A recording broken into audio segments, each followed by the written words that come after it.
Ini sangat penting kita pahami, karena ada orang berpikir dia dalam iman, tapi hanya berdasarkan pengetahuan. Nah, kadang-kadang beda tipis antara pengetahuan dan iman ini. Sebelumnya kita berdoa. Terima kasih Tuhan atas segala kasih-Mu. Kalau hari ini kami mau mendengarkan firman-Mu, kami rindu agar kami semua diperlengkapi oleh firman-Mu, sehingga kami bukan berjalan menurut perasaan kami, pengetahuan kami, tapi kami berjalan menurut iman yang Tuhan taruh dalam hati kami. Kami siapkan hati kami, berfirman-Lah Tuhan.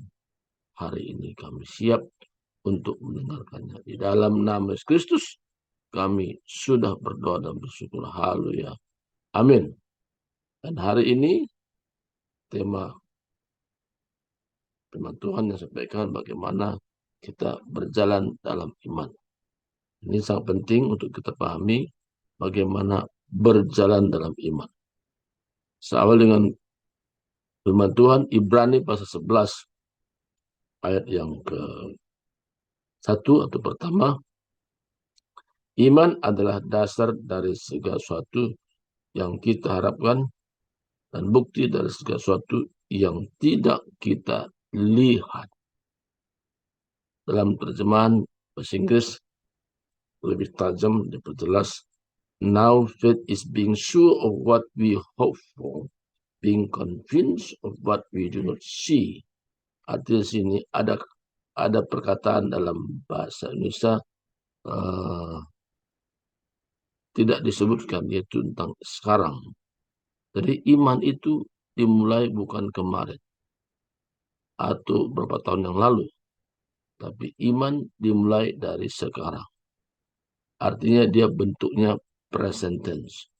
Jadi iman itu ketika kita mendengar firman Tuhan dan ada satu peneguhan dalam hati, perkataan itu begitu tajam untuk kita bisa lakukan. Dan ketika kita melangkah dan melakukannya, kita berjalan dalam iman. Karena iman itu bukan ikut-ikutan. Iman itu bukan menurut apa kata orang lain. Iman itu berbicara apa kata Tuhan melalui firman-Nya kepada kita pribadi lepas pribadi. Jadi iman itu adalah perkataan Tuhan yang ditaruh di dalam hati kita. Nah, itu kalau kita lakukan, itu menjadi satu kesaksian. Kenapa kesaksian?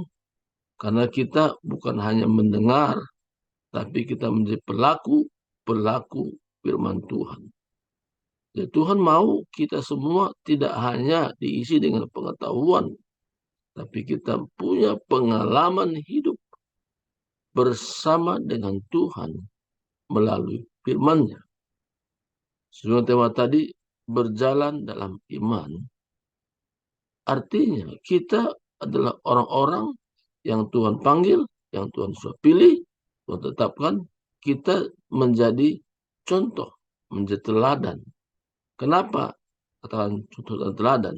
Ada kesaksian yang kita sampaikan. Ada pengalaman hidup bersama Tuhan kita sampaikan. Iman adalah dasar dari segala sesuatu. Sekarang iman adalah dasar. Jadi iman itu dasar. Dasar artinya berbicara tentang fondasi. Dasar artinya sesuatu yang mesti kita miliki. Karena apa?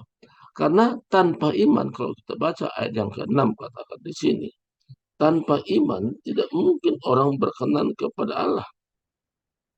Siapa berpaling kepada Allah, ya harus percaya bahwa Allah ada dan bahwa Allah memberi upah pada orang yang sungguh-sungguh mencari Dia. Jadi iman itu berbicara tentang perkataan Tuhan dan apakah itu menjadi kehidupan dalam kita atau belum. Nah, itu kita diberikan pilihan. Percaya perkataan Tuhan atau percaya apa kata orang lain. Kata orang lain tidak pernah membawa iman. Isu-isu ataupun apapun bentuknya perkataan orang lain itu tidak pernah membawa iman. Tapi apa kata Tuhan melalui firman-Nya? Apa kita sedang membaca atau sedang mendengarkan firman Tuhan yang disampaikan oleh hamba-hambanya? Dan ada beberapa kata yang begitu tajam sekali menembus ke alam bawah sadar kita, dan kita berkata, benar Tuhan, seperti itu. Dan kita mulai melakukannya dengan setia. Kita dengan demikian kita belajar berjalan dalam iman. Karena iman ini sifatnya pribadi, bukan seumum ya. Jadi secara pribadi-pribadi. Saya ingat ketika murid-murid dalam kondisi ketakutan karena angin sakal. Tiba-tiba terus konyong-konyong mereka lihat sosok tubuh yang berjalan dalam air. Mereka ketakutan, bahkan mereka berprasangka bahwa Yesus itu adalah hantu. Dan tahu bahwa murid dalam ketakutan. Apa kata Yesus? Ini aku, jangan takut. Ini aku, jangan takut. Jadi perkataan Tuhan tidak membawa ketakutan. Tapi perkataan Tuhan membawa kedamaian. Membawa satu ketentraman. Membawa satu ketenangan. Ini aku, jangan takut. Tenanglah. Saudaraku, Yesus waktu berkata demikian, ada tanggapan dari murid-murid. Kalau engkau Tuhan, suruhlah aku berjalan di atas air. Yang berkata seperti itu adalah Petrus. Kalau itu Tuhan, engkau suruh aku berjalan di atas air. Ada jawaban dari Yesus. Datang dan berjalanlah. Dan perkataan itu tertuju kepada Petrus, bukan kepada semua murid. Nah, Petrus menanggapi perkataan Yesus. Dan Petrus melangkah keluar dari perahu dan berjalan di atas air seperti Yesus berjalan di atas air. Artinya, iman itu juga perlu bukti. Buktinya apa? Perkataan Tuhan. Petrus melangkah karena perkataan Tuhan. Apa kata Yesus? Datanglah. Jadi Petrus melangkah keluar dari perahu karena ada kata Yesus, datanglah. Dalam hal ini dikatakan juga kepada kita sebagai pribadi. Apa membuat kita bisa melangkah dalam iman? Karena ada perkataan Tuhan. Perkataan Tuhan seperti apa? Alkitab itu penuh dengan firman Tuhan. Tapi dari seluruh Alkitab, dari perjanjian lama pada perjanjian baru, waktu kita membaca, waktu merenung, ada perkataan Tuhan yang begitu tajam menembus ke alam bawah sadar kita. Dan itu menjadi perkataan Tuhan yang hidup, yang berkuasa. Dan kita percaya itu. Dan kita mau menjadi pelaku firman. Dan ketika kita mempraktekannya, kita mengalami kesaksian-kesaksian bersama dengan Tuhan. Kenapa kita bersama? Karena kita melakukannya karena ada perkataan Tuhan di dalamnya untuk kita praktekkan. Nah, jadi dalam hal ini, berjalan dalam iman itu tidak tergantung menurut apa kata orang tadi atau pendapat orang lain. Pendapat orang lain itu bisa salah, tapi perkataan Tuhan tidak pernah salah. Jadi hari ini kita betul-betul perlu menyadari orang berjalan dengan iman itu melampaui segala pengetahuan. Ada banyak orang tahu tentang firman Tuhan. Belum tentu dia berjalan dalam iman. Karena dia diisi dengan segudang pengetahuan. Ketika ditanya, apakah saudara sudah mempraktekkan firman Tuhan ini? Belum. Baru tahu saja. Tahu itu tidak bicara dengan iman.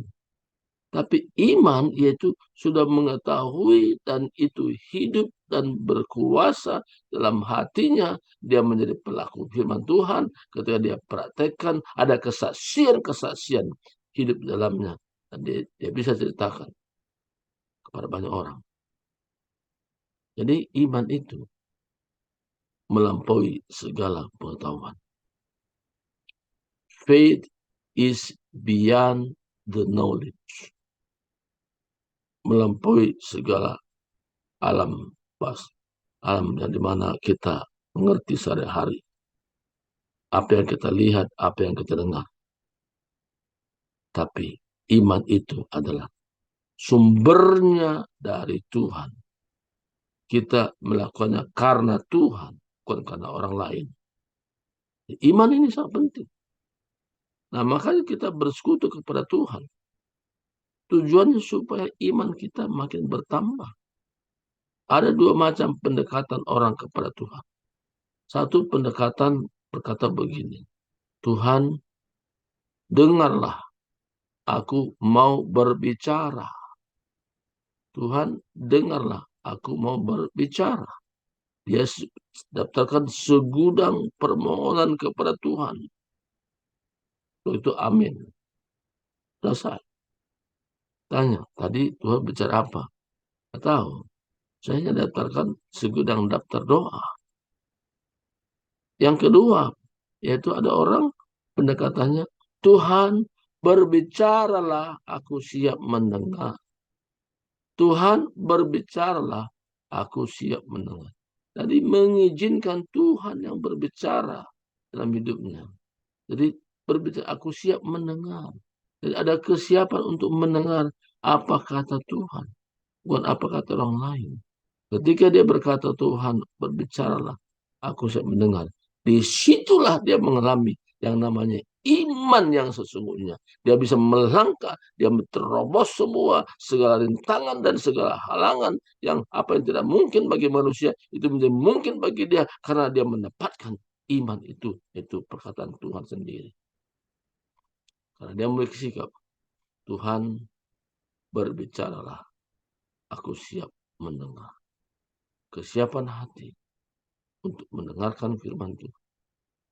Itu langkah untuk kita memiliki iman. Yang kedua, kita juga ada rasa sabar menunggu jawaban Tuhan.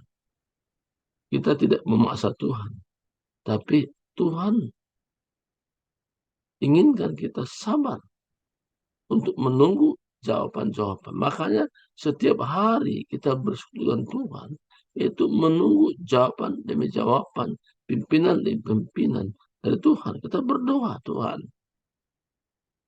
berikan aku kepekaan akan suara. Atas segala jawaban permohonan doa yang saya naikkan.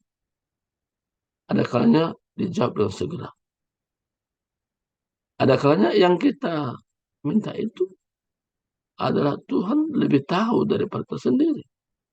Nah, saudaraku, kalau kita memiliki sikap Tuhan berbicara, aku siap mendengar. Ada kalanya jawabannya waktu kita berbaring, waktu duduk, waktu mengerjakan suatu aktivitas.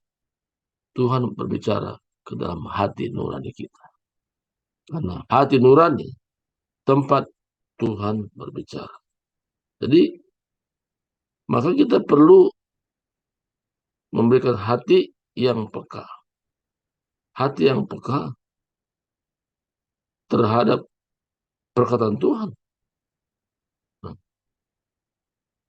hati yang peka di sini berbicara tentang keseriusan menanggapi apa kata Tuhan.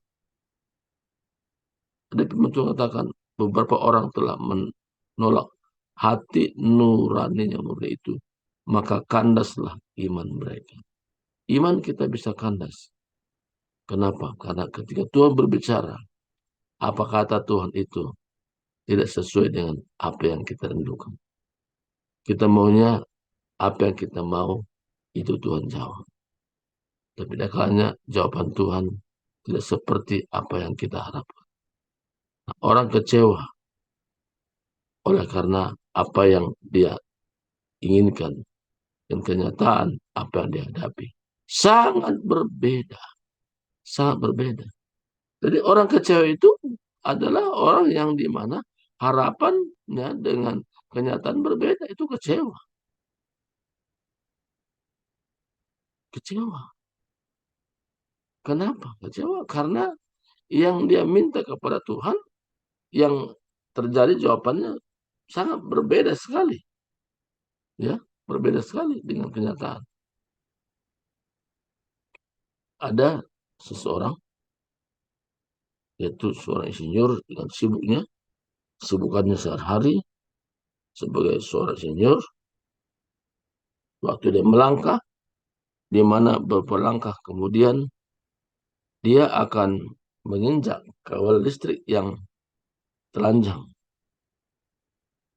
Para pekerja lain berteriak, "Jangan teruskan, ada kabel telanjang, jangan." Para buruh yang lain kalau datang mengambil dia nggak ada waktu sama sekali untuk mengambil dia. Jadi ada salah satu buruh inisiatif melempar seorang insinyur itu. Dia lempar dan kena insinyur itu. Marah-marah dia. Dia bilang, siapa yang lempar saya? Seperti ini. Dia cari siapa yang bisa melempar dia. Dan akhirnya ada seseorang berdiri yang melempar itu. Dia bilang, saya yang melempar. Ketika ditanya, kenapa kau lempar? Berapa langkah lagi kalau Bapak teruskan melangkah? Bapak menginjak kabel yang telanjang. Tadinya marah-marah, tapi akhirnya bersyukur, terima kasih. Kau lempar saya, sehingga saya tidak menginjak kabel telanjang itu. Bayangkan, saudara. Kadang-kadang yang kita alami pun bisa agak mirip seperti itu. Ya. Tuhan tidak izinkan kita memaksakan kehendak seperti itu lagi. Tapi Tuhan katakan, tidak. Dia bilang, itu Tuhan, tidak. Nah, ada satu argumen antara dengan Tuhan. Tapi kalau kita berkata, Tuhan, aku siap belajar dengan Tuhan. Merendahkan hidup. Kalau kita berkata demikian, ada hal-hal yang lain. Tuhan nyatakan, Tuhan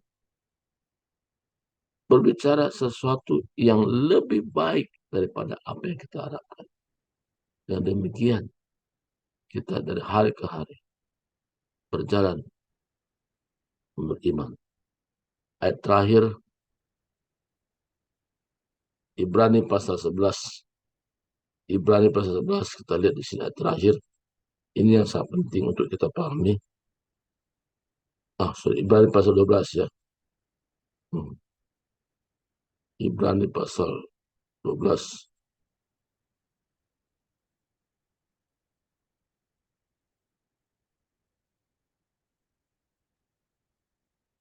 Ayat yang kedua langsung.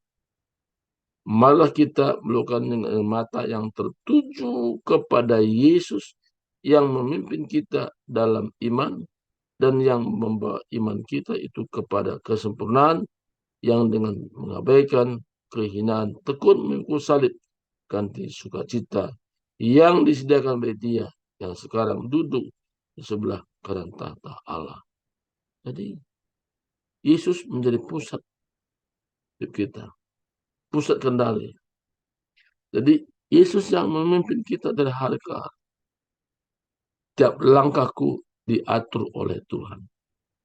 Arti sini, kalau kita menjadi manusia rohani, kita belajar berjalan dalam iman, bukan pengetahuan. Hari ini Tuhan didik kita untuk berfokus kepada Tuhan, bukan kepada kata orang. Apa kata Tuhan? Itu yang kita fokuskan. Sehingga dari hari ke hari kita mengalami satu peningkatan secara memberkati. Sebelum serahkan kepada Flor, saya berdoa dulu. Terima kasih Tuhan, hamba-Mu sudah berbicara, tapi Engkau berbicara kepada kami, sehingga kami bukan berjalan dengan pengetahuan, tapi dengan iman apa yang taruh dalam diri kami. Terima kasih Tuhan, bersyukur atas firman-Mu yang kami dengar pagi ini. Dalam Yesus Kristus kami berdoa. Amin.